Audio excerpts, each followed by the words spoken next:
Bien. A ver. Bueno, hemos estado trabajando con clasificadores, en particular, en la clase pasada habíamos como que dado algunas instrucciones respecto a un clasificador que es la regresión logística, y hoy vamos a trabajar con otro clasificador que se denomina Linear Discriminant Analysis, o también se le denomina Naive Bayes o Bayes ingenuo, en la traducción al español, digamos.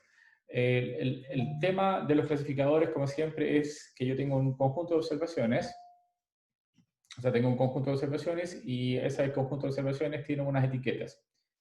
La idea es usar estas observaciones para entrenar un, un, un- un modelo, y ese modelo después, cuando lleguen nuevas observaciones, sea capaz de colocarle una etiqueta. ¿Basado en qué? Basado justamente en la historia que tiene de ejecución el modelo. O sea, básicamente uno entrenó un modelo sobre la base de una información histórica para que cuando llegue nueva información poderle dar una etiqueta adecuada a esa nueva observación.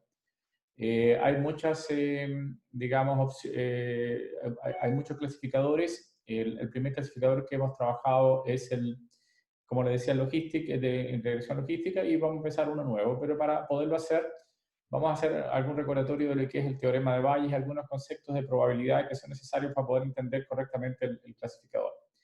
Un poco avanzando un poquito en lo que viene, después que tengamos este clasificador a mano, que vamos a terminarlo hoy básicamente con un ejercicio después en RStudio, la idea es que el martes tengamos un taller. El taller va a ser como ha sido siempre, es un taller que van a tener un tiempo para resolverlo, y ustedes se van a juntar nuevamente en grupos, no mayores de 3, evidentemente, como lo hemos hecho siempre, y nuevamente ese taller yo lo voy a dejar con un tiempo para que se resuelva, para que lo puedan resolver.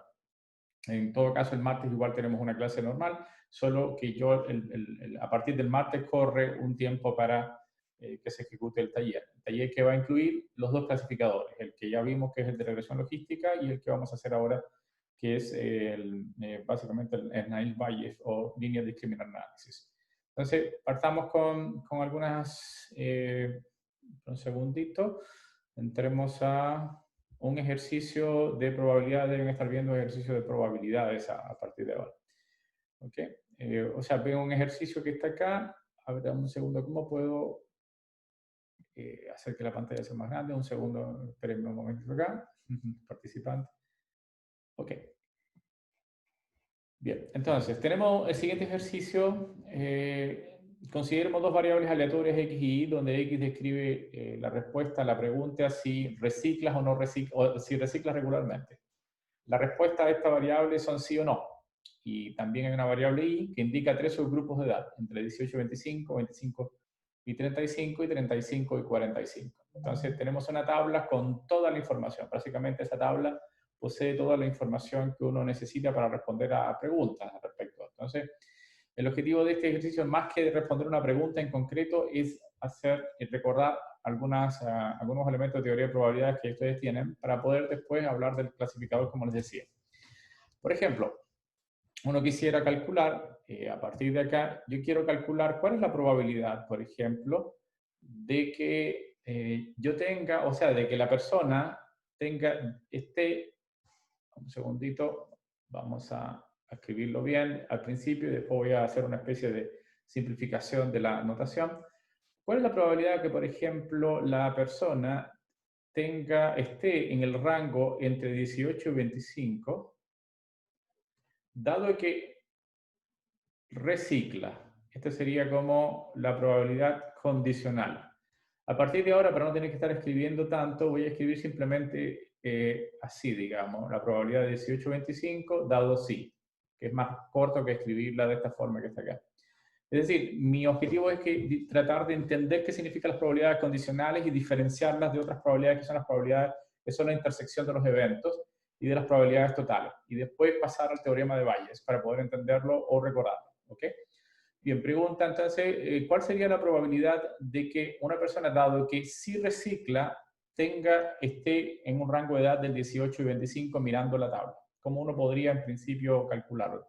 ¿Alguna idea o me dejan a mí hacerlo? ¿Cuál quieren hacer o quieren disparar a cualquier idea en particular? ¿Cómo calcular esa probabilidad condicional? ¿Cómo lo calcularía? Mirando la tabla.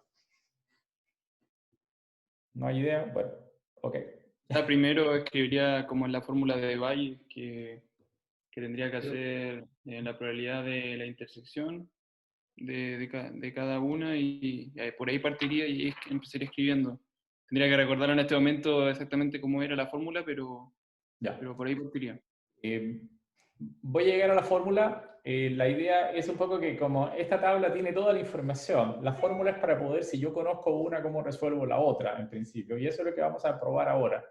Pero en principio, Profe, esa es mirando la así probabilidad de A internet. directamente en la tabla, yo podría resolver esto sin tener que calcular ninguna fórmula.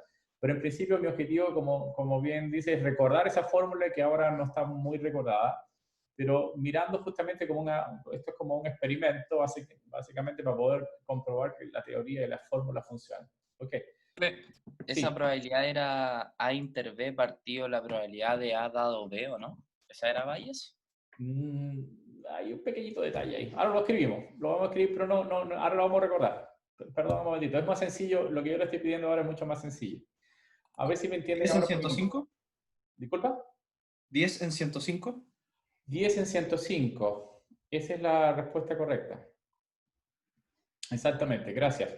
Básicamente, ¿qué es lo que tengo que hacer acá? Primero, aquí hay una condición de que tengo que estar en sí, o sea, de que tiene que reciclar.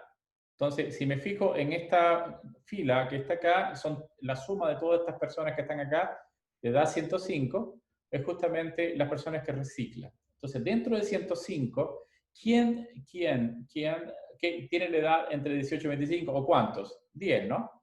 Por eso uno escribe 10 y lo divide en 105, básicamente esta sería la probabilidad condicional, dado que ya yo sé que reciclas, ¿cuál sería la probabilidad de 18 o 25? Solo para tener una idea ahora, nuevamente, ¿cuál sería la probabilidad de reciclar? Sí, dado que yo sé que mi edad está entre 18 y 25. ¿Cuál es la probabilidad de encontrar una persona que, dado que tiene 18 o 25, recicle? ¿Cómo sería ese en general? Que es una probabilidad condicional, pero ahora reveja la otra, en principio, ¿no? ¿Dónde tengo que pararme? Primero, en la condición, ¿no? 18 y 25. ¿Cuántos están entre 18 y 25? Un décimo, ¿no? Un décimo. Sí, la respuesta es un décimo, pero mirándolo acá sería 100, ¿no? Ese sería el universo mío, que son los que tiene 18 y 25. Y sí, efectivamente 10, que sería justamente lo que dices tú, un décimo. Esa es justamente la probabilidad condicional de uno y del otro. ¿En qué se diferencia? Esto, justamente la única cosa, el único objeto que tiene esta tabla es como recordar qué significan estas propiedades, estas probabilidades condicionales y irlas diferenciando para después integrarlas en la fórmula y recordarlas en la fórmula de Bayes. O sea que igual es algo que ustedes deben haber visto y me parece bien, digamos, que estupendo. Entonces, imagínense ahora, yo quiero hacer la probabilidad de sí, pero intersectado con 18 y 25. Para diferenciarla, quiero diferenciar esta probabilidad del intersecto, que es como siempre hay una confusión entre la probabilidad condicional y la probabilidad del intersecto. Esta es la probabilidad condicional, no, disculpe, la probabilidad de que ocurran simultáneamente sí y 18 y 25. Por ejemplo, ¿cuánto ocurren? O sea, ¿cuántas veces ocurre sí y 18 y 25? Los casos de éxito, ¿cuántos hay simultáneamente? Mirando aquí la tabla, me doy cuenta que hay 10, ¿no? ¿Sí? Pero esto se mide sobre la base de todos los datos que tengo, que son 300. ¿Se entiende, no? Y por lo tanto, entonces sería 1 partido por 30. Se ve la diferencia entre las probabilidades condicionales y la probabilidad de los interceptos, que es lo que Cuando uno tiene una probabilidad condicional, nuestro universo está dada por la condición. Cuando uno tiene una probabilidad del intercepto, nuestro universo son todos los datos. Entonces, por lo tanto, es importante diferenciar uno del otro. Ahora, efectivamente hay una relación entre ellos, sí, y algunos de ustedes ya empezaron a darme alguna respuesta, pero antes de eso, solamente como para fijar las ideas, ¿cuál es la probabilidad de que estemos entre 35 y 45, dado que sí reciclamos? Solamente para ver si efectivamente funciona. ¿Cuál sería esa probabilidad? Dado que estamos en sí. 65 sobre 105. Sería 105, 65. Ese sería, bueno, simplificando lo que sería. Efectivamente, esa es la probabilidad. Quiere decir que ya saben cómo calcular esa probabilidad, ni un problema. Ahora, efectivamente, hay una serie de fórmulas que me dice que la probabilidad de dos sucesos, de A intersectado con B, es igual a la probabilidad de A dado B multiplicado por la probabilidad de B, pero también podría ser igual a la probabilidad de B dado A multiplicado por la probabilidad de A. ¿Ok? Esto podemos comprobarlo rápidamente, digamos. Supongamos, para verlo mejor, no sé, que sea, supongamos, por ejemplo, que B sea así, digamos, ¿no? Vamos a hacer directamente con la tabla para comprobar a ver si esas fórmulas funcionan o no. Y supongamos que A, ya que estamos hablando de 18, 25 todo el tiempo, estos serían nuestros dos sucesos en particular. Entonces, ya sabemos que la probabilidad de sí y adicionalmente es ser 18 y 25, ya la sabemos. Es que la probabilidad de A y de B, eso es igual 65, 105. Entonces ya está listo esa probabilidad. Ahora, yo quiero comprobar que esta probabilidad efectivamente sea igual a esto. ¿Ok? Comprobamos, por ejemplo, probabilidad de A dado B, es decir, es la probabilidad de tener 18 o 25, ¿sí? Dado que yo estoy en sí, eso ya lo habíamos calculado, multiplicado por la probabilidad de sí, ¿no? ¿Está bien? ¿Sí? Ok, ¿cuánto vale esta probabilidad? Ya lo habíamos calculado, la probabilidad de 18,25 dado sí, 18,25 dado sí, nos daba 10,105, ¿no? 10,105. Punto. ¿Y cuál es la probabilidad de tener sí? Me fijo en la tabla. ¿Cuántos tienen sí? 105, ¿no? ¿Sería cuánto? Serían 105 dividido por ¿quién? Por la probabilidad total de los casos. Entonces, simplificando, ¿no? ¿Ok? ¿Hay algo extraño acá? ¿Sí o no? Perdón. Hice algo que no debía, ¿no? ¿Ok? A ver si no... A ver, primero, probabilidad de 18 entre 25 dado sí, lo habíamos calculado. ¿Dónde está? Disculpe. De 18 a 25 dado sí es 10,105, correcto. 10 es 10,105, correcto. La probabilidad del sí es la probabilidad total en general que tengo. ¿Tengo cuántos valores tengo? De sí sería 105 dividido por 300. 105 dividido por 300. Eso me da 10. Hay algo que equivocamos acá en alguna parte, ¿no? No. Está todo correcto. Está todo correcto. Sí, todo correcto. A ver un segundito. Probabilidad dado B y la A interceptada con B. Opa. ¿Qué pasó? Déjame un segundito a ver qué pasó. ¿Está bien? ¿Hay algún error que ustedes vean acá en alguna parte? De nuevo, a ver si lo hicimos bien. A interceptado con B. A interceptado con B significa sí y 18,25. Sí, 18,25. A ver, tendríamos 10. Que aquí está mala la fórmula, ¿no? Aquí puse 65-105, por favor, está mala. Es que ese 65-105 es para 35-45, por favor. Entonces, por eso es que estaba mal acá. Es 10-105. ¿Ok? ¿Qué es lo que nos está dando acá exactamente? Cancelamos acá. Y acá sería... ¿Está mal? 10 sobre 300. eso, sí. Sobre 300. Aquí nos habíamos equivocado, que era justamente, por eso no estaba dando la fórmula. Cancelamos esto y nos daba el 10 sobre 300, es decir, 1 partido por 30, que era lo que tenía que dar el resultado. ¿Ok? Eso me complica un poco con el tema. Ok. Esta fórmula que está arriba, entonces uno puede comprobarla directamente en la práctica. Esta es una fórmula importante de teoría de probabilidades. ¿Bien? En particular, si A y B son valores independientes, es decir, A no está condicionado, o sea, no hay ninguna condición, o B no condiciona A en ningún aspecto, entonces significa que esta probabilidad se convierte en probabilidad por probabilidad de B. Por eso solamente es en el caso de que sean independientes. ¿Okay? La probabilidad condicional es que simplemente si A y B son independientes, eso significa que la probabilidad de A dado B es igual a la probabilidad de B dado A, y eso simplemente, perdón, eso no está bien. Y eso significa que la probabilidad de A dado B simplemente es igual a A. Eso significa que A y B son independientes. Esta es la propiedad de ser independiente. Que si uno lo aplica directamente acá, es simplemente decir que la probabilidad de A intersectado con B es igual a la probabilidad de A multiplicado por la probabilidad de B, porque son independientes, es decir, esta no está condicionada. ¿Ok? Entonces, estas son propiedades que son importantes dentro de las probabilidades. Entonces, aprovechando esta fórmula que está aquí arriba, esta fórmula, uno puede hacer lo siguiente, puede trabajar con esta y con esta. Es decir, lo que estoy diciendo es que uno puede escribir que la probabilidad de A dado B, multiplicado por la probabilidad de B, en general es igual a la probabilidad de B dado A, multiplicado por la probabilidad de A. ¿Ok? Entonces, esta fórmula me permite invertir las probabilidades condicionales, es decir, de acá yo puedo decir que, por ejemplo, la probabilidad de A dado B es igual a la probabilidad de B dado A, multiplicado por la probabilidad de A y dividido por la probabilidad de B. ¿Ok? Y esta fórmula que está acá es lo que se denomina la fórmula de Bayes o teorema de Bayes. Teorema de Bayes, en principio.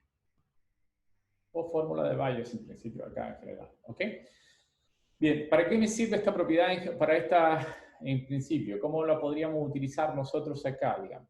Primero que nada, la probabilidad de B, primero yo necesito que B, calcular la probabilidad de B. A ver, antes que nada, definir algunos nombres para podernos dar cuenta de lo que viene después. Algunos nombres. Primero, un segundo, vamos a escribirlo bien para que se vea bien, porque es importante la fórmula. La siguiente. Ok. En lo que viene, voy a hacer lo siguiente. Esta probabilidad de acá, a ver, la idea es la siguiente.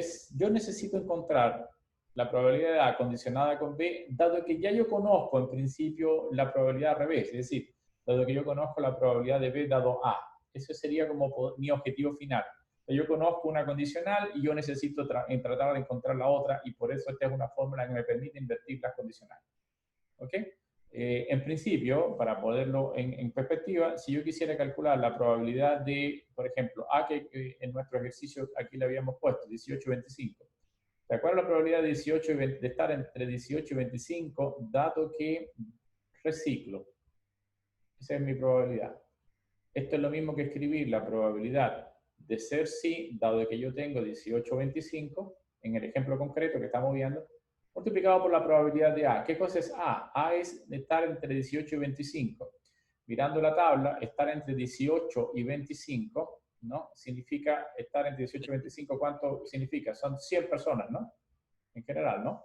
Entonces, en principio uno podría escribir acá, bueno, sería la probabilidad de ser 18, ahora lo vamos a escribir con los números, 18, 25, dividido por la probabilidad de B. La probabilidad de B es la probabilidad de reciclar, ¿ok? Entonces, si uno escribe los números acá, esto yo lo conozco directamente de la tabla, por eso les decía que la tabla tiene toda la información y para lo único que me sirve en principio es verificar que las fórmulas realmente funcionan, ¿no? Esto ya lo habíamos calculado varias veces, 18, 25 sí, 18, 25 sí nos daba ¿cuánto? Por Dios, siempre lo tengo perdido. 18, 25 sí nos daba 10, 105, ¿no? 10, 105.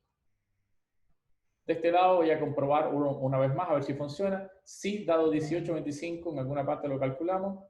Si dado 18, 25 me da un décimo, ¿no? O básicamente para escribirlo un décimo, ¿dónde está? Acá, ¿no? Si 18, 25 nos da 10 partido por 100. Vamos a escribirlo con los numeritos para poderlo simplificar después correctamente, ¿no?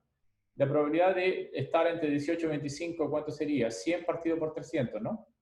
Creo que era, ¿no? 18, 25. Mientras que la probabilidad de sí, ¿cuánto sería la probabilidad de sí? ¿Cuánta gente hay en sí? 50%. En sí sería 105. 105. Y todo dividido por 300. ¿Ok? Entonces comprobamos que efectivamente esto es correcto, ¿no? Esto se cancela con este 300 se cancela con este 300 y en realidad nos queda 10 partido por 105, por lo tanto podemos confiar en esta fórmula de Bayes, funciona correctamente y nos puede ayudar para saber si yo conozco, repito, acá no es tanto importante aplicar una fórmula porque la tabla en sí misma ya me dice todas las posibilidades que tengo y puedo calcularla directamente en la tabla. La gracia que tiene la fórmula de Bayes es que cuando yo no conozco la tabla, no conozco toda la información y necesito, sobre la base de cierta información, poder reconstruir las demás probabilidades. Por eso es importante la fórmula. ¿Ok? Bien, entonces, la idea un poquito es la siguiente. Quiero darle algunos nombres a esta fórmula. En principio, la probabilidad que yo quiero calcular, le voy a denominar probabilidad a posteriori. Entonces se llama probabilidad a posteriori.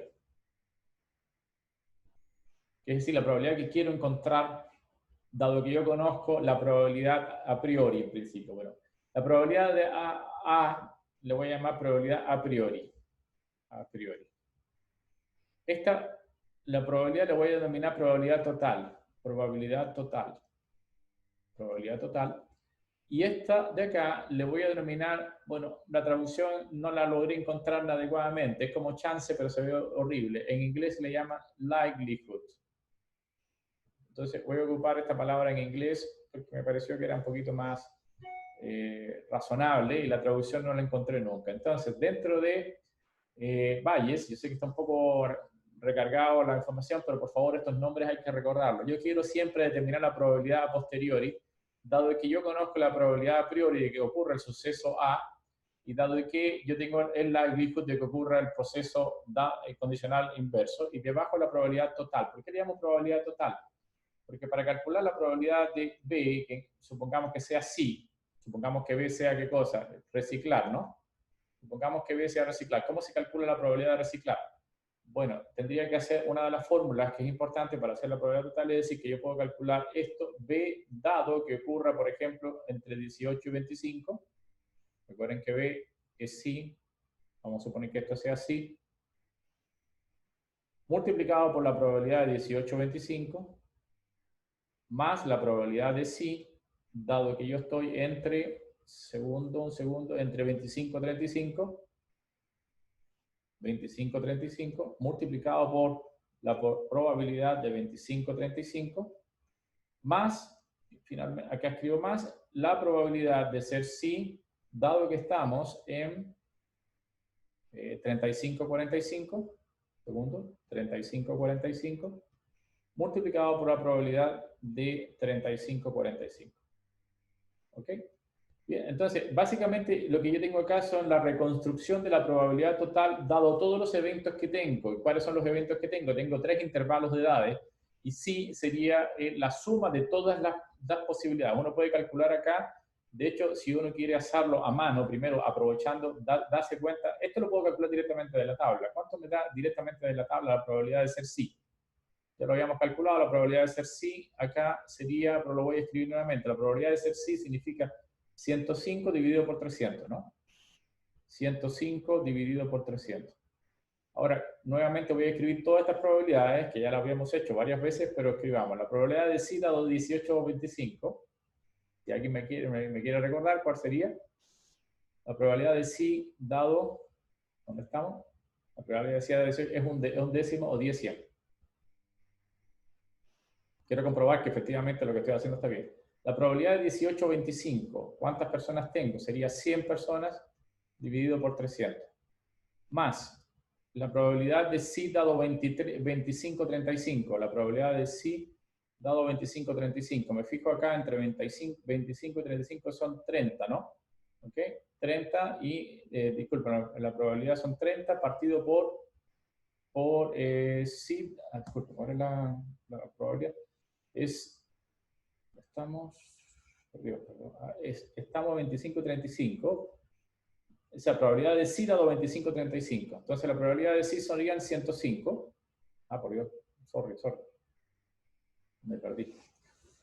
Como tengo que estar corriendo de un lado a otro, pero ustedes me pueden indicar si está bien o no. A menos que estén siguiéndome en la pista. Lamento que tenga que estar moviéndome de un lado al otro así, pero es para poder ver la tabla mejor. Ok, repito. Ahora, yo tengo la probabilidad de sí 18-25 1 partido por 100, la probabilidad de 18-25 es 100 partido por 300. La probabilidad de sí, dado que tengo 25-35, ¿cuánto sería? La probabilidad de sí sería 30 partido por 100, ¿no? Sería 30 partido por 100. 30 partido por 100. Multiplicado por 100 partido por 300. Y finalmente nos queda la probabilidad de 35-45, dado que yo... o sea, la probabilidad de sí dado 35-45, que sería la probabilidad de sí, sería 65, perdón, sería 65 dividido por 100, multiplicado por 100 partido por 300. Ok, esto es fácil de ver que si yo cancelo este con este, cancelo este con este, cancelo este con este, la suma de arriba sería 10 más 30 más 65, que me da exactamente 105, y debajo, esto me falta 300, cancelado me quedan los 300 que está acá, por lo tanto se cumple. Esta es la probabilidad, lo que le llaman la probabilidad total. ¿Ok? Resumiendo, chicos, resumiendo la probabilidad de A, voy a escribirlo nuevamente, lo que tengo acá, esto es la fórmula que me gustaría mantener en memoria. La probabilidad de A dado B es igual a la probabilidad de B dado A, multiplicado por la probabilidad de A, y dividido por, si ustedes se fijan abajo, la suma de todas las probabilidades que se llama la probabilidad total. La suma de estas probabilidades que están acá, de todos los casos posibles. ¿Cuáles son los casos posibles? En que yo esté en algún intervalo de digamos, entre 18 y 25, entre 35 y 45 y entre 25 y 35. Esas son todas las posibilidades, el conjunto total de posibilidades que tengo. Entonces, esta es la fórmula de Bayes. La podemos comprobar que efectivamente funciona bien con la tabla. Y ahora yo quiero utilizar esa fórmula de Bayes para usarla en nuestro problema de clasificador. Quiero clasificar usando esa fórmula de Bayes. ¿Okay? No sé si me siguen hasta acá, ven que funciona la fórmula, ese es mi único objetivo, que funciona la fórmula, diferenciar en qué consiste la probabilidad condicional de lo que es la probabilidad del intersecto y adicionalmente referirme a cada una de las partes de acá como a posteriori total, probabilidad, hablando de probabilidad total, a priori y likelihood. ¿Ok? Eso es todo lo que necesito de teoría de probabilidades por el momento. Y ahora vamos a tratar de usarlo dentro del clasificador, como les decía. Voy a hablar un poquito teóricamente de lo que significa el clasificador y luego rápidamente vamos a ir a RStudio de cómo lo utilizamos en la práctica. ¿Ok? Bien. ¿Alguna duda hasta ahí? Yo sé que ha sido rápido, pero yo siempre imagino que ustedes esto ya lo dominan sin ningún problema. Solo los nombres es lo que me interesaría recordar. ¿Está bien hasta ahí? Está bien, profe. Ok. Vamos entonces a hacer un pequeñito, digamos, introducción al aspecto más teórico del clasificador. Repito, y después vamos a la parte práctica. Si ustedes van también digamos, al sitio, a Canvas, se van a encontrar que hay una presentación para esto. O sea, todo lo que estamos diciendo lo pueden encontrar y un poco más también lo van a encontrar en la presentación. O sea, para tenerlo en cuenta. Aparte de eso, también pueden ver el video. Ok, chicos, partimos con lo que siempre hemos dicho, nuestra partida o nuestra base es la siguiente, digamos. Un segundito para que tenga un poquito más de espacio acá. Nuestra base es la siguiente. ¿Qué es lo que tenemos en la práctica siempre? En la práctica siempre mantenemos nuestras variables x1, x2, hasta... Siempre escribo esto al borde de aburrir un poco, pero es para partir, digamos. ¿Qué es lo que tenemos en la práctica? En la práctica tenemos p variables y una variable que queremos predecir, que ahora en este caso es una etiqueta. Y más que predecir es darle una etiqueta a cada una de las observaciones. Aquí tenemos nuestras observaciones, la primera observación de la variable 1, la primera observación de la variable 2, la primera observación de la variable p, y acá la etiqueta que le corresponde a esta variable. Lo mismo puedo seguir hasta abajo, ¿ok? Acá, y puedo seguir hasta la enésima observación de la variable 1, la enésima observación de la variable 2, hasta la enésima observación de la variable p, y aquí sería la enésima etiqueta que voy a colocar, ¿ok? Bien, entonces, eso es todo lo que nosotros tenemos de nuestra data. Esa es nuestra dataset en principio. ¿Qué es lo que habíamos hecho hasta ahora? Es modelar este problema encontrando la probabilidad de que ocurra, por ejemplo, yo quiero encontrar la probabilidad de que i, por ejemplo, i sea igual a 1, dado que yo tengo distintos valores o distintas observaciones. Es decir, que la variable x1 sea x1i, perdón, borremos un poquitito para que se entienda. Si es que puedo borrar. ¿Va? Cuando se pone así. Eso. Ya, que x1 sea, por ejemplo, x1i, que x2, que la otra variable sea igual a x2i, y así sucesivamente hasta que la variable p sea igual a xi. Aquí está a revelar el problema, ¿no? Me refiero a que aquí cometió un pequeñito error. En principio es primero, está correcto, aquí está invertido la anotación. Perdón, un segundo para escribirlo bien. Invertida la anotación porque siempre va la observación iésima de la variable 1 y la observación iésima de la variable 2, etcétera, etcétera, etcétera. Ok. Esto yo lo puedo escribir de una forma un poquito más compacta para no tener que estar escribiendo tantas veces esto. Recuerden que esta es la probabilidad de éxito. Aquí yo le llamo, tengo un problema binario donde la etiqueta puede tomar valores 0 y 1, dada la observación, condicionada a la observación. Aquí tengo una observación, por ejemplo, y esta variable puede ser 0 y 1. Yo quiero calcular la probabilidad de esto, dado que yo tenga estas observaciones. Entonces, esto en principio yo puedo simplemente denominarlo PI para hacerlo más cómodo y decir que PI en realidad depende de todas las X. Eso es la forma de hacerlo. Depende de quién, de XY, es decir, de una observación. Entonces, en la práctica, cuando uno hace una regresión logística, lo que está calculando es la probabilidad de I dado X, ¿no? Para hacerlo más simple, en vez de estar escribiendo todo esto, voy a escribir esto, la probabilidad de I dado X, que básicamente nosotros la modelamos usando una logística, es decir, una fórmula como esta. ¿Ok? Si yo tengo acá, por ejemplo, I y I, acá más sencillo escribir entonces sería beta 1, X1, XY1, más, etcétera, etcétera, beta P, X y P, dividido por lo mismo 1 más la exponencial. Beta 0 más beta 1, X y 1, más, etcétera, etcétera, beta P, X y P. Ok, esto es lo que hicimos para la regresión logística. ¿Ok?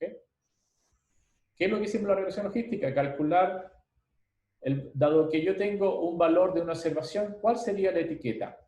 Eso es lo que uno en principio siempre quiere. ¿Por qué? Porque si imagínense que yo tengo un modelo, ¿qué significa un modelo? Encontrar las betas, ya yo tengo todas mis betas, y ahora de pronto llega una observación nueva. ¿Qué hago con esa observación? Dado que ya yo tengo la probabilidad condicional, dado una observación dada, ¿qué valor va a tener I? Lo que hago es reemplazarla directamente en mi modelo. Al reemplazarla en mi modelo me va a dar una probabilidad, y si esa probabilidad es alta, para I igual a 1, entonces digo que esa observación le pongo la etiqueta I igual a 1.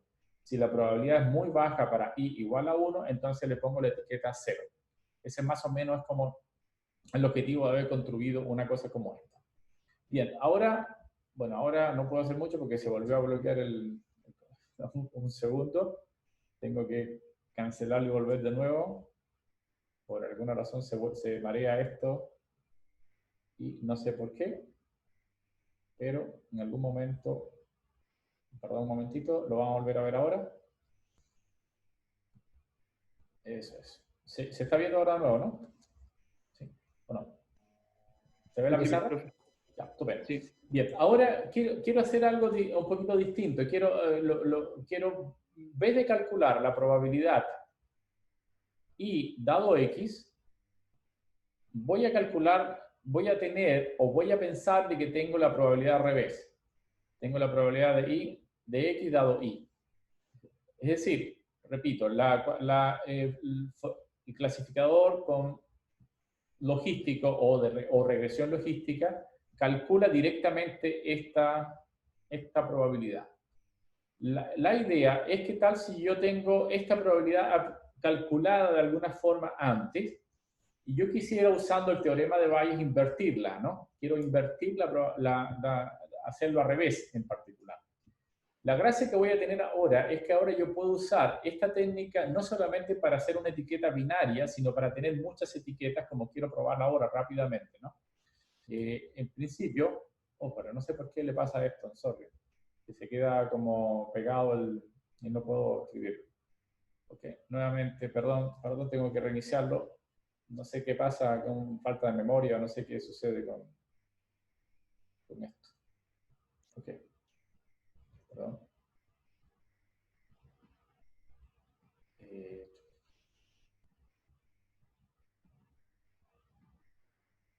Perdón un momentito, a ver si esto funciona. Es un problema serio y no sé por qué está ocurriendo. Ya, ok, la pizarra nuevamente entonces. Bien. Como les decía, supongamos que yo ahora repito, mi objetivo fundamental es que llegue una nueva observación lo meta dentro de un modelo y el modelo me diga la probabilidad condicionada a esa nueva observación, cuál sería el valor de la I. Pero supongamos que yo tengo las cosas al revés. Voy a suponer lo siguiente. Y ahora no me voy a limitar a tener un problema binario. Y esa es la gran cosa o la gran importancia que tiene ahora nuestro nuevo modelo. Y la aplicación que le vamos a hacer es que no necesariamente las etiquetas que le voy a dar son ceros y uno, como en el caso de la regresión logística, donde necesariamente debo hacer ceros y uno. Entonces, voy a suponer lo siguiente. Supongamos que yo tengo distintas clases que lo voy a denotar así, lo voy a denotar con estos conjuntos en particular. Esta va a ser la clase 1, la clase 2, hasta la clase, no sé, késima, la clase késima, o mejor dicho, la clase enésima. Pero para no confundir, voy a dejar la clase késima, digamos, para no confundir con el número de observaciones. A ver, ¿qué puede ser esto? Por ejemplo, imagínense que yo estoy inventando un robot y el robot quiero generar un modelo de visión robótica. Y yo le voy a presentar a ese robot una fruta. El robot, ¿qué es lo que va a hacer? Metido en su programación, tiene una serie de variables. Las variables están dadas a partir de esta tabla que tenemos acá arriba. En alguna parte creo que la escribí. Esta es nuestra tabla, es lo que tiene el robot en principio. El robot tiene un montón de observaciones y que esas observaciones le corresponden a una etiqueta que corresponde, en este caso, en este ejemplo medio, qué sé yo, naif o medio tonto el ejemplo, pero supongamos que yo quiero inventar, repito, un robot que pueda, a partir de ciertas mediciones, determinar si la fruta por hacerlo sencillo, es un plátano, es una manzana o es una naranja. Vamos a suponer que yo tengo esas tres etiquetas. Le muestro una fruta. Entonces, ¿qué es lo que mide el robot o qué es lo que mide el sensor? Los sensores del robot. El sensor mide, por ejemplo, la variable X1 que corresponde al largo de la fruta, largo o ancho de la fruta. X2 es el ancho de la fruta. X3 puede ser el color de la fruta. X4 puede ser, por ejemplo, el peso de la fruta. X5 puede ser el país que la produce. Entonces, hay un montón de variables asociadas a una fruta en particular. ¿Y qué quiere hacer el robot? El robot quiere decirme, eso que está ahí es un plátano. Puede ser tonto, pero en realidad puede ser una máquina automática que esté trabajando con muchas frutas y le pedíamos que separe la fruta y que las envíe a distintos lugares. Entonces, queremos hacer un robot semi-inteligente en particular que haga algo como esto.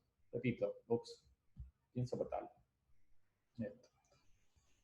Ya. No sé qué le sucede. Cada vez peor.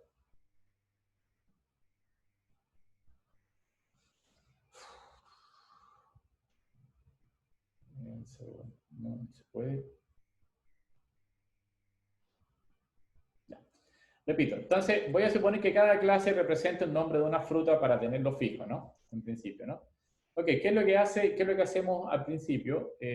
Yo tengo acá, dentro de cada fruta tengo un conjunto de datos en particular y puedo dividir mis datos. Recuerden que tenemos todo un historial, porque le voy a pasar esa tabla, se la voy a pasar al robot y tengo un historial con variables que corresponden a cada fruta. Entonces, cada una de estas clases que representa una fruta, y aquí voy a tener, por ejemplo, N1 observaciones, N2 observaciones, y aquí voy a tener a NK observaciones. ¿Qué le llaman las observaciones? Recuerden que estas observaciones son esas etiquetas, pero ahora las etiquetas tienen K posibilidades, no solamente 0 y 1, no es 0 y 1, sino que tiene K posibilidades. Entonces, lo que hago es contar cuántas observaciones caen en cada una de las clases. Es decir, en cada una de estas clases en particular, clases de frutas, si quieren imaginar. ¿Ok? ¿Hasta ahí? ¿Se entiende? ¿Sí? Entonces, dentro de estos valores, aquí están ciertas observaciones XY, en principio, para cada una de esas observaciones, que corresponden a parte de la tabla inicial con la que estamos trabajando. ¿Ok? Nuestro objetivo es lo siguiente, nuestro objetivo sigue siendo el mismo. Llega una fruta a la cual no conozco su etiqueta, y quiero de alguna forma ubicarla en alguna de estas clases, quiero colocarla en alguna de las clases. Y para hacer esto, lo que voy a calcular a la larga es la probabilidad, eso es lo que quiero hacer, quiero calcular la probabilidad de que, dado que yo tenga esa observación, yo le pueda otorgar una clase en particular K. O llamémosle una clase K minúscula, y esta es una K mayúscula porque tengo K clases. Es decir, K es un valor que se mueve entre 1 hasta K mayúscula. Son K clases y tengo ese valor. Entonces, básicamente, ¿qué es lo que hago, ahora?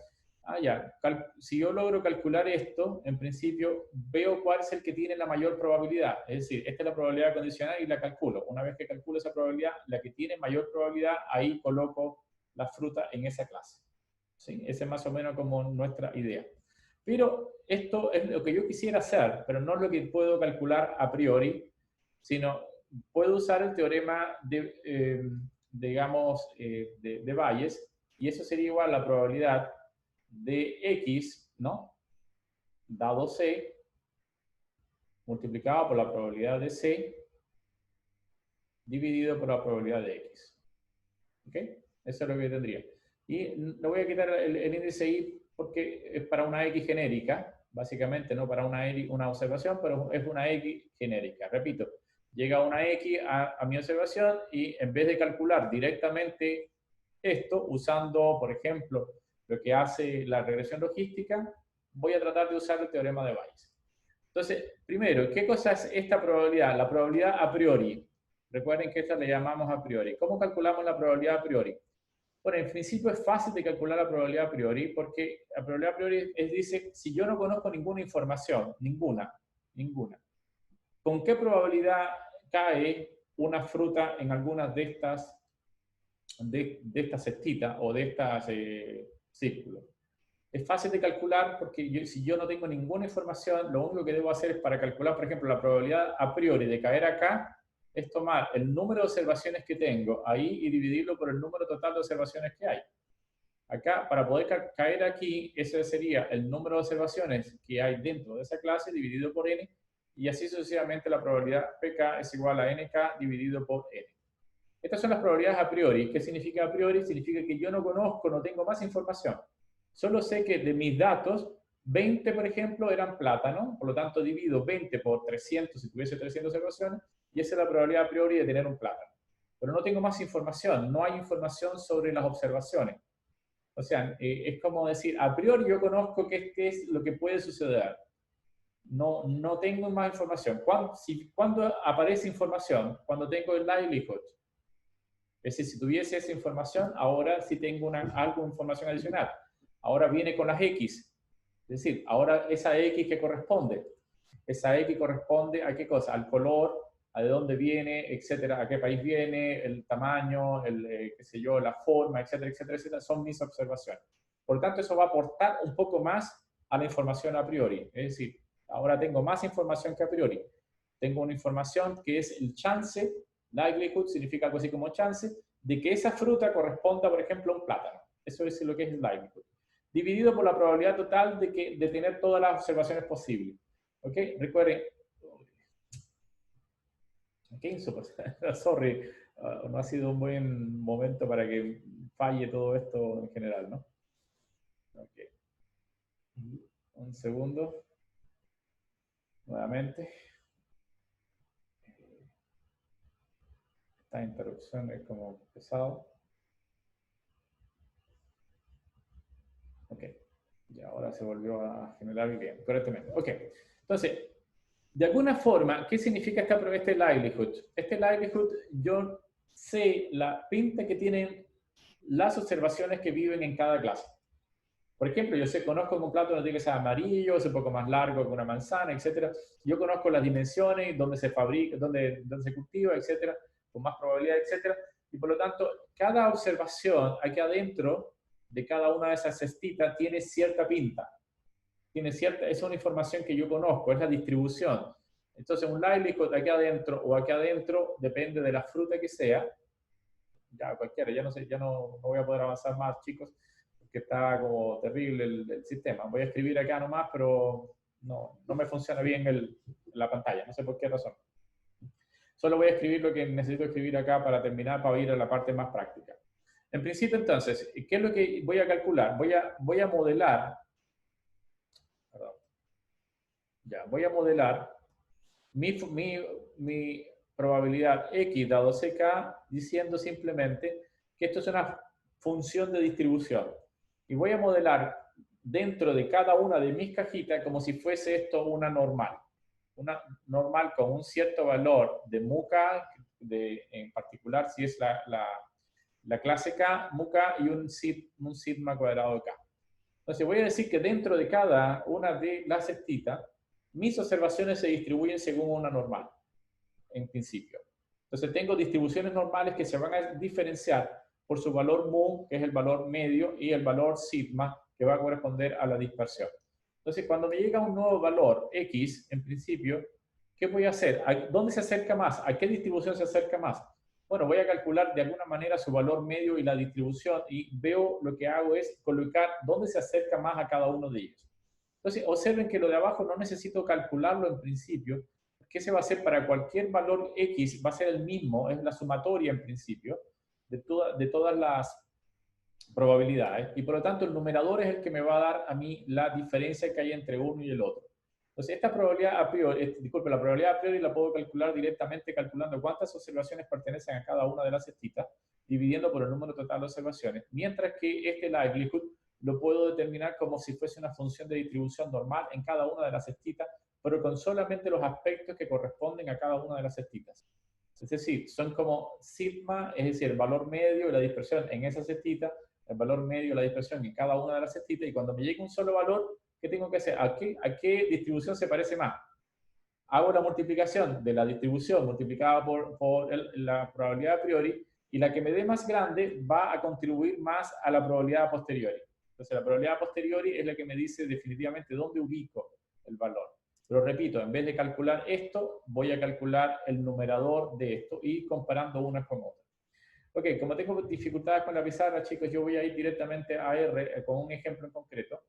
Y les pido que bajen, bueno, un dato que ustedes tienen un dataset, pero vayan al ejemplo, voy a ir a Canvas. Probablemente en la próxima clase tengo que reforzar un poco más sobre el tema, debido a que esto se quedó bloqueado completamente. Un segundo, voy a Canvas, por favor vayan a Canvas, ¿dónde está? Aquí, y pido que bajen el ejercicio siguiente. Un segundo. Voy a módulos. Por favor, hagan eso para que puedan, para hacerlo prácticamente, va a ser el ejercicio práctico. Y en la semana 9 ustedes van a tener un ejercicio que se llama, ¿dónde está? Disculpen, ¿dónde estamos? Semana 9, versión logística, bajar el ejercicio 9.3. Ya habíamos resuelto el ejercicio 9.3. Por favor, bajen el ejercicio 9.3, que es un dataset que conocemos bastante bien. De hecho, conocemos muy bien. Es el conjunto de datos donde los datos eran billetes falsos y verdaderos, y ahora quiero clasificarlos en falsos y verdaderos. Como son binarios, podría utilizar una logística, pero quiero usar en este caso lo que acabo de hacer, digamos, cómo se hace con R, el LDA o el Linear Discriminant Analysis, usando toda esta parafrenaria de la que hemos hablado. Entonces, por favor, descarguen esto o se acópienlo y péguenlo en RStudio. Yo voy a ir directamente a RStudio para hacerlo. Okay. Y este sería el ejercicio 9.3 con los datos de billetes. Bien. Los datos de billetes ya ustedes deben haberlo descargado, seguramente lo tienen en su directorio de trabajo. Yo voy a cargar mi directorio de trabajo como ustedes, ahí está. Y me dicen cuando estén listos como para explicar lo que viene, digamos. Cuando ya tengan listo el dataset y estén habiendo copiado ya directamente sobre RStudio para comenzar, para que se entienda, es relativamente sencillo. Solo repito que hay que entender lo que estamos haciendo. Eso es lo que hace R, que simplifica las cosas. Bien, yo voy a cargar la data. El head de la data, como siempre, ustedes ven que está compuesta por B1, B2, B3 porque le faltan los nombres. No todos los datos ocurren como este, pero en particular este dataset venía sin nombre. Y por lo tanto, no repitan esto de colocarle nombre a los datasets, porque los datasets por lo general vienen con nombre. Solo este en particular hay que colocarle nombre. Es decir, vi por ejemplo en los certámenes que alguien intentaba siempre colocarle nombre a los datasets como X1, X2, X3, X4, X5. No, por favor, es solamente para este dataset porque venía sin nombre. ¿Ok? Por eso es que le ponemos nombre X1, X2, X4, X5, X6. En algunos casos también hay otros como Geopol, qué sé yo, donde los nombres eran muy complejos y los convertíamos X1, X2, X3, X4. Pero por lo general no les voy a pedir que cambien los nombres. Esa es la primera cosa. La segunda cosa con este dataset y no con otros es que le ponemos la etiqueta. Nosotros sabemos la etiqueta porque por lectura de qué se trataba el dataset, los 100 primeros billetes eran falsos, eran verdaderos, y los 100 segundos eran falsos, y por eso cambiamos los nombres, cambiamos las etiquetas, ¿ok? Y cuando hacemos head, ahí nos va a aparecer los nuevos nombres, y la etiqueta no se la habíamos puesto, y ahora sí se la ponemos. ¿Ok? Una cosa que sí es importante, que hagan, que en este caso no hay ningún problema, es que para que funcione todo correctamente, la etiqueta tiene que estar ser una variable factors en particular. Por eso obligué a la etiqueta labeled, la obligué a hacer factor usando este comando. No sé si ya estamos acá ya. Pregunta para ustedes ahí para poder seguir adelante. No, profe. Sí, estupendo. Gracias. Entonces, el tema, entonces, ya yo tengo mis datos. Estos son mis datos. En principio, todo lo que está aquí arriba es como hacer la limpieza, entre comillas, limpieza. Básicamente estoy haciendo el preprocesamiento de mis datos. En particular, para este dataset era colocarle nombre y colocarle las etiquetas. Para otro dataset, por ejemplo, puede ser eliminar los NA o reemplazar los NA o filtrarlo por ciertos valores que me interesan y otros valores no me interesan. O sea, siempre hay que hacer algo al principio con la data para poderla hacerla pasar después a los clasificadores. No siempre es llegar y pasar el clasificador. Entonces es importante cada vez que yo le entregue una data a ustedes, probablemente les indique limpie la data haciendo tal o cual más cual cosa, para después pasársela a los clasificadores. No pueden llegar y aplicar el clasificador porque van a obtener cosas que no sirven de mucho en realidad. Entonces, primer paso entonces siempre hacer eso. Yo aconsejo siempre en ver la estructura de la data. Entonces uno aplica structure, es una estructura de los datos, ¿ok? Y los datos me van a dar mis variables y ver que la etiqueta siempre tiene que ser factor, en principio. Entonces aquí me va a dar el tipo de dato. Esa es una forma, ya les he dicho que hay otra manera de hacerlo, pero para hacer la otra manera tienen que tener cargado un paquete, que es muy importante ese paquete, que básicamente si uno escribe library y escribe deplit, tiene el mismo efecto, pero este tiene otras características más interesantes. Deplit tiene un montón de buenos comandos, y en vez de estructura, uno lo que le pide es que me dé un glimpse, echarle una mirada a la data. Entonces, esto es lo mismo que antes. Si se fijan es lo mismo, pero un poquito más ordenado de alguna manera. Me dice que el número es de tipo doble, W, es decir, es un número. La última etiqueta es factor, se parece mucho a lo que tuvimos antes, pero es un poquito más ordenado. Si se fijan, aquí hay un poquito más de desorden, digamos, pero casi lo mismo en particular. Sí, lo que pasa es que, repito, deplit tiene muy buenos comandos para hacer otras cosas distintas a esto. Entonces, mi consejo es o usa glimpse o usa estructura para saber los datos y fijarse que la etiqueta sea factor. Partimos con eso, ya tenemos nuestra data limpia. Bien, ahora el segundo punto es dividir nuestra data en dos partes, en la parte training y la parte testing. En este caso yo voy a tomar una muestra aleatoria con el 70% que son, ya que tengo, ¿cuántos valores? Tengo 200 valores, es el número de observaciones que tengo, ¿no? ¿Sí? El número de observaciones son 200, voy a tomar 140 para entrenar. Es decir, el 70%, voy a tomar el 70% de mi data, que son 140, ¿ok? Si voy a tomar el 80, sería 160 lo que voy a tomar. Entonces, ¿qué es lo que hago? Voy a generar un indicador aleatorio, que es una muestra del 1 al 200, tomando 140 valores del 1 al 200. Sin reemplazo. Una vez que lo saque, no lo devuelvo, ¿no? ¿Ok? Bien, entonces, repito, estos son los indicadores. En principio nunca hago esto que estoy haciendo, es decir, no lo pongo en pantalla, porque si tuviese 1 millón digamos, de datos, cuando lo pongo en pantalla se va a llenar la pantalla de puros números. Esto es solamente de manera ilustrativa. De manera ilustrativa quiere decir que desde el 1 al 200 estos fueron los números extraídos aleatoriamente. Chicos, no sé si marcamos 1, 2, 3, todos marcamos 1, 2, 3 para tener los mismos números, por favor. 1, 2, 3, yo no lo había marcado. Entonces, set 1, 2, 3 significa para que tengamos los mismos números aleatorios elegidos. ¿Ok? Por eso es que el set seed. ¿Y eso para qué? Para comparar nuestros resultados. En caso de que los hagas tú mismo y no quieras compararlo con nadie, no importa hacer el set seed. Ese seed es para hacer replicable el experimento que hiciste, digamos, para que alguien de más pueda replicar lo que estás haciendo. ¿Okay? Entonces, esto es básico, importante. Entonces, ¿qué vamos a hacer? Nuevamente vamos a hacer un conjunto de datos train y un conjunto test. Acá le coloco menos porque simplemente es tomar todo lo que tenías en training, se lo quitaste ahora los datos y esos son los textos. Reservamos entonces los datos de testeo y empezamos a construir un modelo, pero justamente con los datos que nos quedaron. Y ahora viene la única cosa novedosa en principio respecto a lo que habíamos hecho anteriormente, y también vean que es sumamente simple hacer un modelo de Linear Discriminant Analysis. Básicamente consiste en escribir delante el comando LDA, ¿ok?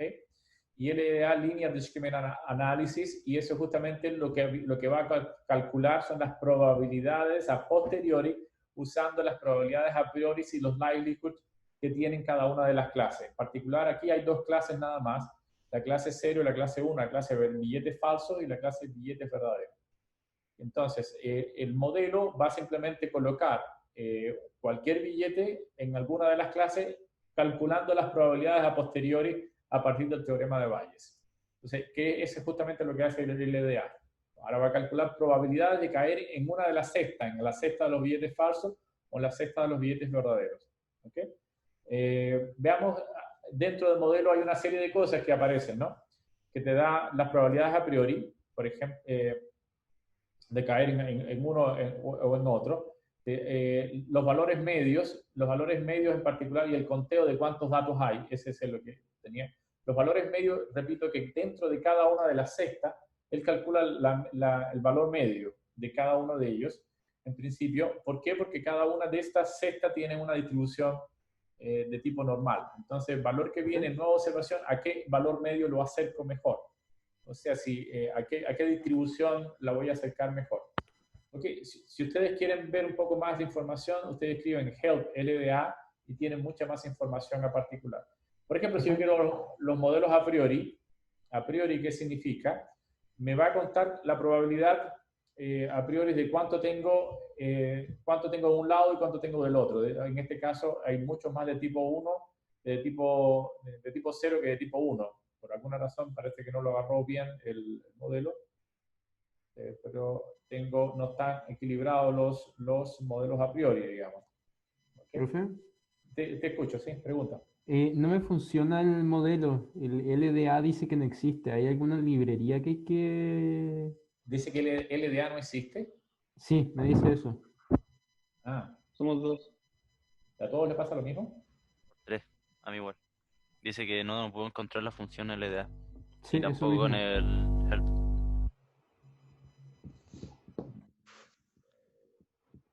Perdón, déjame pensar un poco. A ver, hagan lo siguiente, puede ser que yo tenga, ese es un problema. A ver, hagamos lo siguiente. Es raro esto que no haya ocurrido. Escribamos las librerías, lo que pasa es que puede ser que yo tenga una librería cargada y no sé cuál es. A ver. Partamos con la librería Clark, así, esta, Clark. Por favor, y vean si funciona el LDA, la librería Clark, con esta. Es una de las librerías, pero son 2 o 3 librerías, ahora tengo que recordar. Por favor, ahora carguen la librería Clark, que creo que ustedes deben haberla cargado en algún momento. Sí, Ahí cárguenla y verifiquen si le funciona el LDA. Eso. Acá, modelo LDA. ¿Funciona o no? Gracias. Sí. ¿Funciona? Gracias. ¿Sí o no? Sí. Ya, estupendo. Ok, funciona el modelo LDA. Está bien. Después voy a mostrarle otros modelos, otro Naive Bayes que funciona con Caret, pero en principio el Clark es el que funciona. A lo mejor yo lo tenía cargado y no me di cuenta. Entonces, por favor, dentro del RStudio que tienen ustedes, por favor, no olvidar escribir la librería Clark para que si no, no les va a funcionar. ¿Ok? Entonces, ¿dónde fue que lo puse? Acá. Esta librería, dejarla lista para cuando tengan que hacer nuevamente un ejercicio con otro dataset. Ok.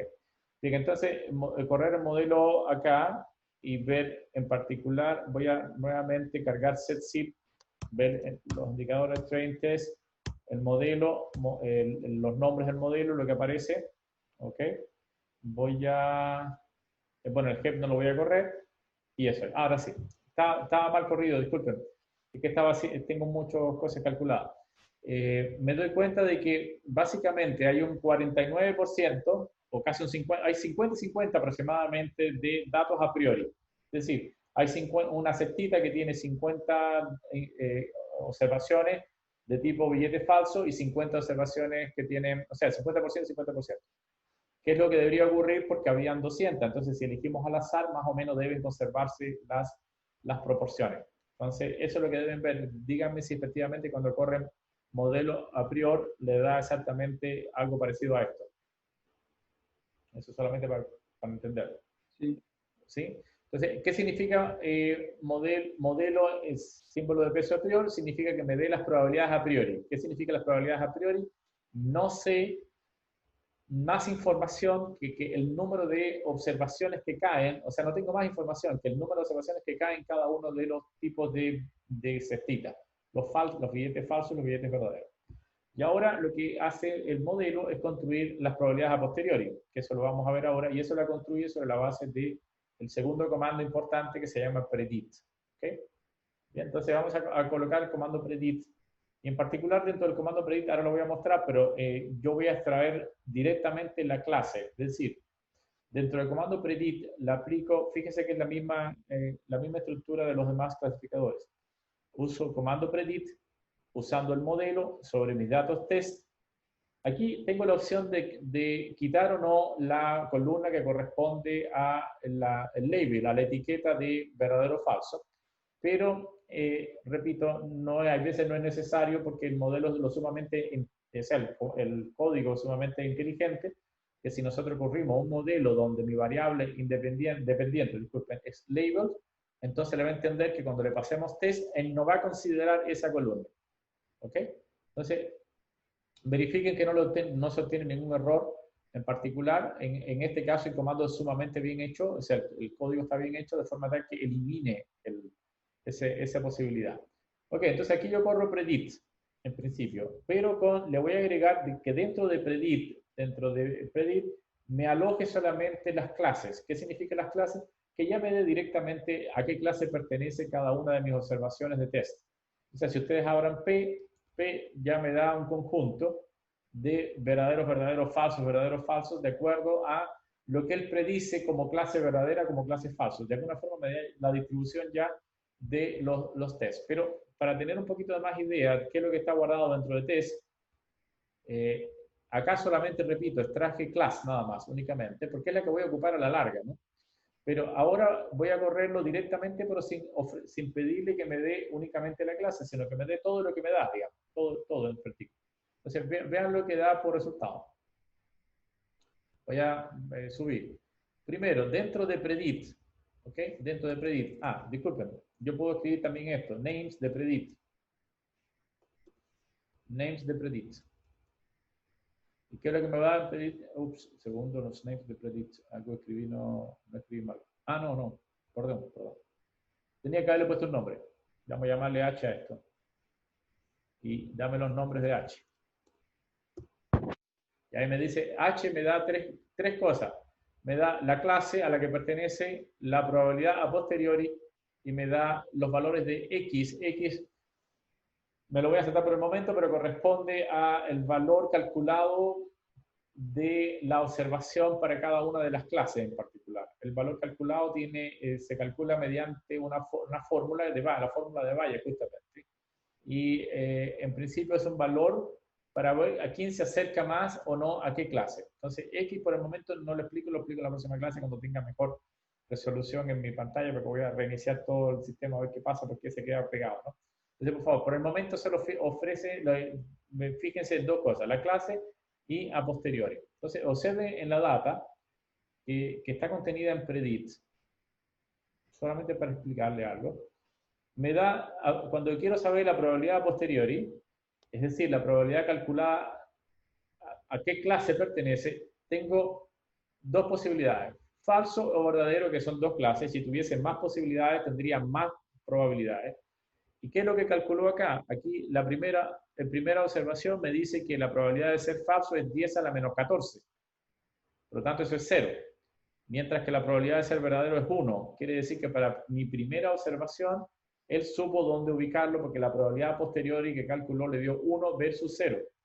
¿Okay? No siempre es tan exacto, sobre todo cuando, lo que pasa es que esta es una data muy sencilla. Cuando la data es muy compleja, siempre tiene, los valores no son 0 y 1, sino que los valores hay que tomar, si es mayor a 0,5, voy a elegir o sea, la que tenga mayor probabilidad es la sexta que yo elijo. Entonces, si me fijo en cada uno de estas probabilidades, Esa es la forma en que el clasificador le va dando valores a las clases. Falso, verdadero, en dependencia del valor. Aquí, por ejemplo, nuevamente me da un número muy pequeño y 1. Y así sucesivamente me vas dando las probabilidades de caer en una clase o en la otra. Y basados en eso es que él define justamente las clases a la cual pertenece cada una de las observaciones. Repito, nosotros nos habíamos quedado con ¿cuánto fue lo que elegimos para hacer el training? 140, por lo tanto aún nos quedan 60 observaciones, que es la que estamos tomando como test. Justamente eso, entonces aquí lo que vamos a tener son 60 observaciones para las cuales nosotros le ponemos etiquetas de acuerdo a lo que da el clasificador. Ok, vamos a comprobar si el clasificador fue bueno o es malo. Para hacer eso uno tiene una forma de hacerlo, ¿no? Ok, vamos a definir las etiquetas reales, las que efectivamente tiene test. O sea, si ustedes escriben head de test, como test acá, se van a dar cuenta de que aquí está la etiqueta correcta, la etiqueta que venía al principio. Y esa etiqueta nosotros la guardamos en una variable que se llama real. Es decir, las etiquetas reales, la que no hicimos predicción. Y ahora vamos a hacer lo siguiente, vamos a generar una tabla de confusión con las variables, digamos, con las etiquetas reales y las etiquetas que son predichas. ¿Ok? ¿Dónde están las etiquetas predichas? En P. En P, dentro de predict, tomamos la clase y ahora comparamos unas con otras. ¿Ok? Y eso es nuestra tabla de confusión. Repito, como esta data es tan simple, es una data que se usa para ejemplificar cosas, aquí ustedes me pueden decir, mirando esta tabla de confusión, ¿es bueno o es malo el clasificador? ¿Qué creen ustedes? Buenísimo. Evidentemente es muy bueno, es extraordinario y repito, eso no ocurre en la práctica. En la práctica, si le ocurre algo como esto, significa que algo se equivocaron porque es demasiado bueno, ¿no? Entonces, en principio, una de las formas de saber cuál es la exactitud, sin tener que medir, una forma de medir la exactitud es simplemente tomar los elementos que están en la diagonal y dividirlos por todos, ¿no? Por todos en general, ¿no? En este caso va a dar 1, ¿no? Porque la exactitud es muy buena. Pero una forma de hacerlo rápidamente es calcular el valor medio de las veces que coincide P, que es lo predicho, con el valor real. Entonces este es un comando muy rápido para hallar la accuracy. Le va a decir que por supuesto la exactitud va a ser igual a 1. Entonces esta data no me dice mucho en principio porque es una data muy sencilla. No sé si se me entendieron qué es lo que hay acá. Fíjense que aquí tengo un problema. Ahora lo voy a ver con el segundo dataset, pero en principio acá no tengo tanta información como lo que me daba, por ejemplo, la regresión lineal, que me da un sumario y el sumario me indica qué variables son más importantes o no en general. Y adicionalmente me da una serie de otros conocimientos. Cuando uno ocupa LDA, básicamente tiene que ir rápidamente a la tabla de confusión para saber si lo hizo bien, pero no tengo mucha más información. Después lo voy a mostrar ahora en el segundo ejemplo, cómo uno puede capturar un poquito más información mediante otros comandos, otros códigos.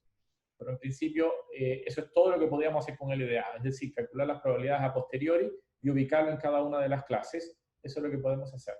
¿Okay?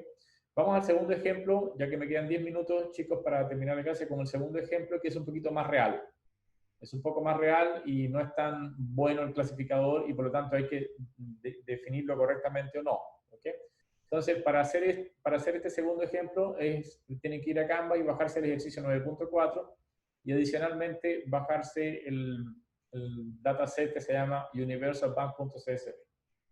Les doy un minuto para hacerlo y mientras lo van haciendo les cuento de qué significa este dataset. ¿Okay? Copien todo el ejercicio y les voy indicando algunas cosas, cómo funciona esto en general. Ok, mientras ustedes van bajando yo les explico qué significa el dataset al principio, ¿no?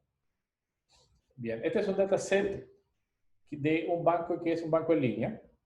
Y este banco en línea le otorga crédito. Nuevamente se parece mucho a los ejercicios que ya hemos hecho con crédito.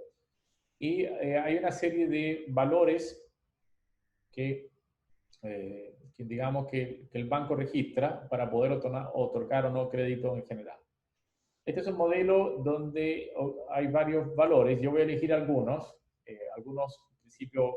Para poderlo hacer, ustedes pueden elegir otras variables, pero dentro de las variables están la edad, la experiencia, los ingresos, el lugar donde vive, o sea, el zip code, el código zip, la familia, la educación que tiene, el mortgage de la deuda, o sea, la amortización de la deuda, y la variable aquí se llama personal loan, el préstamo personal.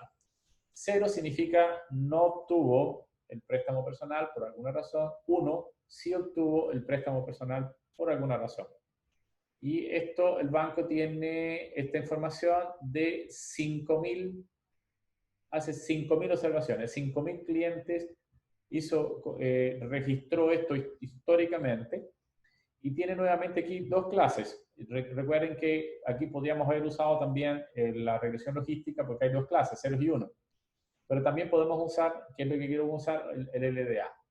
Repito, la ventaja que tiene el LDA respecto a la regresión logística es que me permite ahora hacer para muchas más etiquetas, a pesar de que estas son dos nada más. Si yo tengo un problema que tiene varias etiquetas, puede ser rojo, negro o verde, entonces no puedo ocupar regresión logística, pero sí puedo ocupar este. Este es un poquito más general en ese sentido. ¿Ok? Me pregunta, ¿ya tienen listo el dataset y el ejercicio? Sí, bro. Ya, ok. Bueno, carguen el dataset, voy al banco. Ahora voy a elegir, dentro del banco voy a elegir únicamente si hace un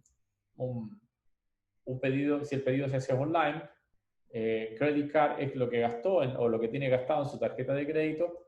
El personal loan es la variable dependiente, no está ubicada como al final o al principio, sino la ubiqué en cualquier lugar, para que sepan que igual uno tiene que identificar cuál es nuestra variable I, en principio, la edad y el income. Entonces yo elegí estas variables para hacer un estudio, a ver si esas variables influyen o me permiten construir un buen clasificador. ¿Ok? Entonces esas son mis variables y hago esto. Y nuevamente, lo que les decía, hago una estructura de mi ejercicio para saber qué es lo que es, y me doy cuenta de varias cosas, en particular que mi personal loan, que es mi variable, que es si obtuve o no obtuve el préstamo, es una variable de tipo integer. Por lo tanto, esa variable tengo que cambiarla a factor para que funcione correctamente lo que viene. Entonces, por eso lo que hice acá fue convertir o forzar la variable a que sea factorial. Nuevamente ahora, si yo corro nuevamente estructura, me da que, por Dios, algo dice que no está, ya, me da que personal income, personal loan, que es mi variable que quiero predecir, o sea, si la persona o el cliente obtuvo o no un préstamo personal, es lo que significa esta variable, es una variable de tipo factor. ¿Ok? Entonces, nuevamente todos 1, 2, 3 para que tengamos el mismo sample, y ahora voy a elegir el 70% de mis datos. Fíjense que es la misma forma de resolver el problema, no hay mucha diferencia, y con eso genero dos tipos de conjunto de datos. Train data, la única diferencia es que en vez de llamarle train, le llamé train data, nada más. Test data lo dejé, y ahora corro el modelo. ¿Dónde está el modelo? Justamente la única cosa que agregamos fue LDA. Nuevamente mi personal loan es mi variable dependiente, es decir, la etiqueta que quiero dar. Puntito para elegir todas mis variables, que en este caso ya yo la había preelegido o preseleccionado, y con eso construyo el modelo. Yo puedo pedir un sumario, digamos, siguiendo los viejos tiempos, hacer un sumario del modelo, pero no me dice mucho el sumario. Creo que el sumario es bastante pobre y malo, y no es nada, ¿no? Simplemente me dice lo que hay dentro del modelo, que están los priori, el conteo de las clases, que hay 2 clases, los valores promedios que está calculando, si hay escalamiento, el cole es la fórmula que estamos escribiendo, etcétera, etcétera. Pero no me dice mucho más, que no hay mucha información exactamente del resultado. Así que, repito, para LDA, sumario no me funciona. Ese es más o menos el tema. Ahora, dentro del modelo, yo puedo escribir modelo directamente. Si escribo modelo, el modelo sí me aporta ciertas cosas, en realidad. Es decir, la palabra directamente modelo me da las probabilidades a priori, ¿no? Probabilities por cada grupo. Entonces me doy cuenta de que las probabilidades a priori aquí sí están desbalanceadas. Ese es un tema importante, porque lo que me está diciendo es que la clase 1, ¿qué significa la clase 1? La clase es la clase de las personas que sí obtuvieron personal loan o préstamo personal, está subvalorada en el sentido de que hay muy pocas personas que corresponden a esta clase. Por lo tanto, eso es un problema a la hora de clasificar. y la data no está balanceada. Por lo tanto, tengo que tener mucho cuidado con el clasificador que voy a trabajar. En los próximos, ese es un problema siempre en general, no es un problema de este ejercicio. Siempre puede ser que la clase, que una de las clases que yo quiero ver está subvalorada o está desbalanceada respecto a la otra clase. En ese caso hay procedimientos de balanceo y hay distintas formas de resolver el problema. Y es toda una técnica, y es todo casi una ciencia dedicarse al balanceo de las clases para no meter sesgo dentro de mis datos. Eso lo vemos en las próximas clases, que es un tema sumamente complejo. Ok, lo que vamos a hacer es lo siguiente. Vamos a usar el comando predict sobre testData, y esta vez le puse -3 para quitar, pero ustedes pueden o no quitarlo, da lo mismo, porque el predict de este comando funciona bien. Entonces, el -3 solamente para garantizar de que el personal loan no lo considere cuando me haga la predicción. Ok, hago esto, voy a guardar en class mis valores, ya que tengo poco tiempo, me quedan 3 minutos, voy a hacer la tabla de confusión, y este es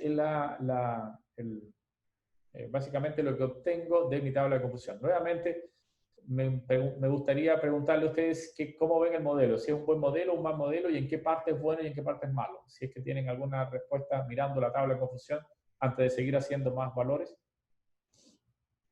¿Qué creen ustedes, un buen modelo o un mal modelo? Para los 0 es bueno, no me acuerdo qué era los 0.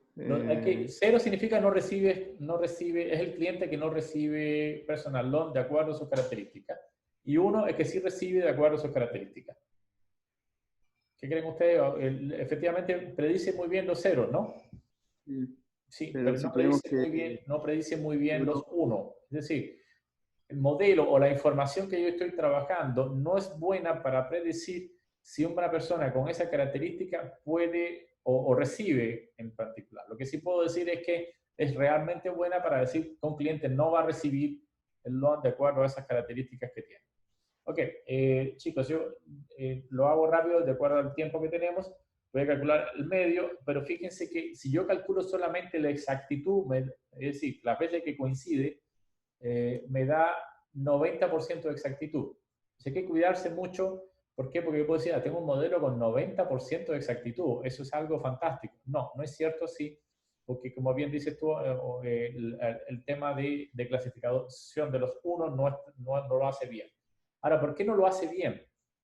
No es porque las características que estoy ocupando dentro del modelo, porque yo elegí algunas características, sean malas en principio, sino porque está subvalorada la clase 1. Hay muy pocas personas que obtuvieron su préstamo personal y por lo tanto la clase está subvalorada.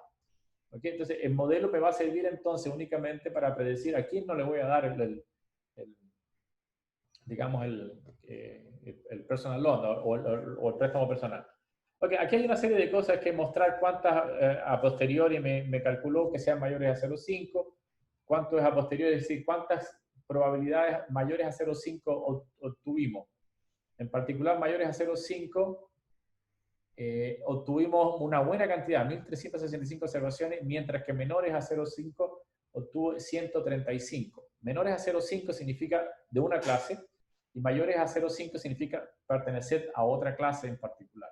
Entonces, una clase está favorecida en realidad versus la otra clase en general. ¿Ok? Bien, voy a escribir la tabla. No sé si tienen esta parte ustedes porque no me acuerdo. La tabla, y aquí, esto lo pueden hacer ustedes. Si se los envío, por favor, les voy a enviar esto rápidamente. Vale, gracias. Se los envío ahora a ver si lo puedo hacer por chat, que creo que no lo tienen, porque esto me permite hacer otra cosa más. A ver si lo quiere hacer o no. Ya, por favor, copien esta parte. La gracia de esto es que me va a permitir determinar qué variables son importantes en general, ¿no? Y adicionalmente, bueno, esto lo tienen ustedes también en la fórmula anterior, es calcular la exactitud, que es muy buena, la precisión sumamente buena, la sensibilidad sumamente buena y la especificidad sumamente mala. Recuerden que la especificidad en este caso corresponde a la clase negativa. La clase negativa en este caso es la clase 1, la clase de personas que obtienen, su préstamo personal. Entonces, es muy malo para clasificar la clase negativa. Observen que a través de la tabla lo que está en la primera columna es lo que interpreta el clasificador como clase positiva. Es decir, la clase 0 es la clase positiva y la clase 1 es la clase negativa. Entonces, este es un mal clasificador porque tiene una especificidad muy baja, de 0,46, no logra clasificar definitivamente a la clase negativa. Ahora, uno puede jugar ahora con Caret y Clark para ver esto usando la matriz de confusión directamente calculada por ellos. Es decir, en vez de calcular las fórmulas, uno puede hacerlo directamente así. Finalmente, si uno quiere determinar qué variable fue importante, ya que el sumario no nos dice, entonces puedo correr estos comandos y plotear qué variable resulta importante o no. No sé si lo lograron hacer ahí, pero en particular me está diciendo que la variable más importante que el modelo considera se llama el ingreso.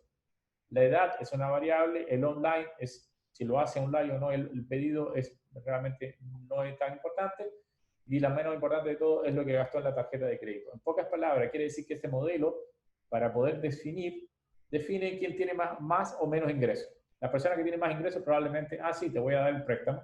Y las personas que tienen más bajo ingreso o ingreso indeterminado, de alguna manera, no te doy el préstamo personal. Quiere decir que este es un modelo no muy bueno porque básicamente le da muchísima importancia a los ingresos, al income, y no considera el resto de las demás variables. ¿Ok?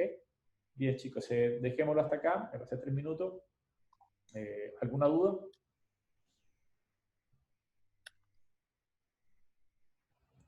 ¿Ok?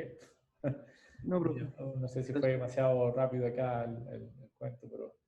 Un poco, es que estaba copiando todo y al final no pude visualizar exactamente lo que estaba diciendo. Ya, Porque ok, entiendo. cuando se copia el chat, se copia como una línea, entonces hay que separarla. Comprendo. Se pone como una línea larga, entonces hay que separarlo. Chuta, sorry. No solo web, profe, pero en este caso los negativos eran los que recibían préstamo y los positivos los que no recibían préstamo. Correcto. Y predecía más los que iban a recibir préstamo. Eso es la Exactamente. conclusión general. O sea, predice muy mal la clase negativa, y la razón por la cual predice muy mal la clase negativa es porque no tiene representación. O sea, muy poca gente corresponde a priori, tiene muy baja la cantidad de personas que corresponden. O sea, para yo poder hacer un buen modelo necesito balancear mejor mis clases, y esa es la justificación. Entonces, cuando les pido algún tipo de explicación en los talleres o en el certamen de cuán bueno es el modelo, ustedes se fijan también, una de las cosas es verificar todas las fórmulas de exactitud, precisión, sensibilidad, etcétera, y adicionalmente ver si están proporcional las clases, digamos, si las clases que uno quiere clasificar están proporcionadas. ¿Por qué? Porque el modelo puede ser que hizo todo lo mejor que pudo hacer, pero tiene muy pocas clases para identificar o para reconocer algún tipo de patrón en las personas que, por ejemplo, en este caso recibían crédito, porque tiene muy poca gente y no sabría cuál sería el criterio para elegir uno u otro, digamos. ¿Entiendes? Entonces, ese es un tema que hay que explicar en algunas partes del taller, es decir, indicar que efectivamente las proporciones de las clases están correctas. Y cuando uno tiene una proporción correcta, bueno, uno tiene 50-50, sería lo mejor posible. Pero si yo tengo un 3% de una clase o un 1% de una clase y el 99% de la otra, eso es muy malo. En principio no tengo no voy a tener una muy buena clasificación en ese caso. ¿Ok? Bien, chicos, dejémoslo hasta acá. Si alguna cosa repito, en la próxima clase nosotros seguimos una clase normal, solo que yo ese día, el lunes, probablemente ya tengan el taller arriba y tengo una semana probablemente para hacer el taller. ¿Ok? Vale, profe. Bueno, chao, que estén Nos bien. vemos. Buen fin de semana. Nos vemos el Chao, martes. profe. Buen fin de semana. Igual. Chau.